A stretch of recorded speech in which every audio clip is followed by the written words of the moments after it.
réveil matinal biro assalamu alaikum jaram nene ye jango ngodo ye ino haifi jam tu no haifi boy jam tu abela nene abela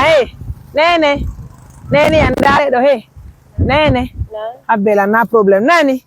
ko mi woni Mariam Touré ka radio moni gollude don ye jam accemi rotira mi fala habbela tunene habbela mi jeejon dogu nene na habbe mi wallito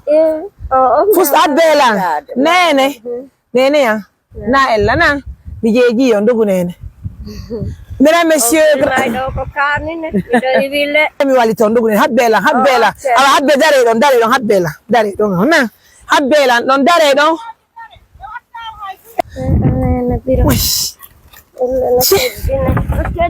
teddi ha feƴƴiti woy ɗon jam no hayfi buyi on jaram ɗon jam no hayfi nene alhamdulillah haray ko jawo natana en fait ko Mariam Touré mi wiyete miɗo ardi mojobere wiyetede assistance humanitaire d'urgence dakinde ka meɗen Mamour na haray meɗen fokkiti Dalaba haray musidɓe amen wonno ko yewtide amen ko men arata tu peux t'approcher s'il te plaît no hayfi buyi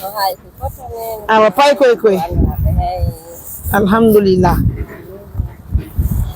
on prévient wonɓe cible d'assistance humanitaire d'urgence nokku kala ka wonti ɗon meɗen salmini o meɗen jarni o mouradu moƴƴuru haray ko addintingol ko nendira men nenin ɗo 100 200 300 400 500 haray ɗo 500 000 ɗiɗo ko onon jeeɗi oto huɗo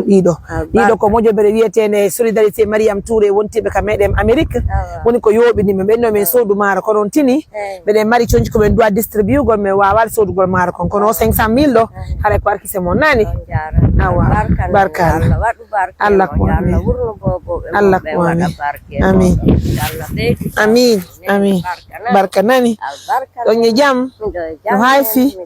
konno makete ɗon enan ummu awa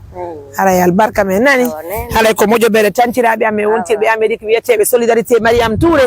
ɓe sinkine mojobere Amérique tuma hoɓe addana men mbuuɗi fi waltagol men nani haray nayon seetin awa barka de amin barka ma chérie ɓe woɗɗitaki ɗo ko fi noon leɗɗe yara ɗo mina bay du anar ye teddi aw mina bay de nene nani mina bay nene barka nani barka barka mon nene barka Allah jabu sada saw mesdames messieurs Allah ko amin barka amin la fraîcheur le fouta Dalaba la poussière la fraîcheur tout est mélangé. Grand merci donc à tout le monde. Nos partenaires de confiance, Solidarité Mariam Touré, basée aux États-Unis d'Amérique. Grand merci à vous. Ce matin, nous satisfaisons une maman. C'est pas une chose qui est facile. C'est vrai qu'au début, elle n'a pas voulu parce que, voilà,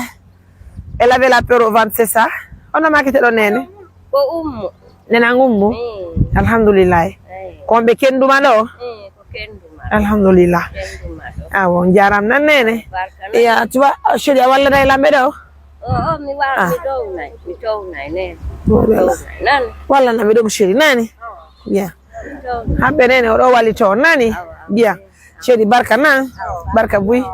allez mesdames messieurs grand merci à tout le monde ça fait plaisir hein on va essayer de vous laisser prenez bien soin de vous